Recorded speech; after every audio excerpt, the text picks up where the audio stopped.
I'm Luke Worsham coming at you from St. Thomas Sports Park with a brand new feature here on A to Z Sports. It's my question of the week with Titans head coach Mike Vrabel.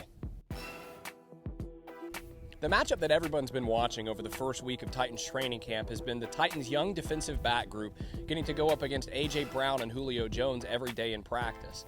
And it makes plenty of sense that going against such a high level of competition every day is going to do a lot of good for the Titans secondary as they continue to grow and develop in the NFL. But what I was curious about this week is whether that relationship and that connection can continue after the whistle gets blown.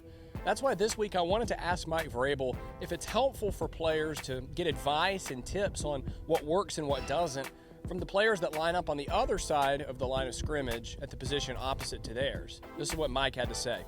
The more that you can understand what the guy's job is that you're going against might make it better to, for your matchup, right? If I know how the offensive line's coached, or I know how the tight ends are coached, as an outside linebacker, maybe that could help me.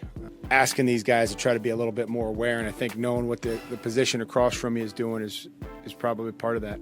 From talking to players like Janoris Jenkins and A.J. Brown, it's clear that the Titans certainly take advantage of this idea of getting advice from the players who line up opposite them on the line of scrimmage. And I think Coach Vrabel is absolutely right that this is something that can be a really big benefit for a team. And especially when you think about the Titans secondary and the players that they're getting advice from, A.J. Brown and Julio Jones, it's hard to imagine that they're going to get better tips on what works and what doesn't from anyone else in the NFL. I hope you enjoyed this week's question. Be sure to tune back in next week to see what I have in store for Mike Vrabel then.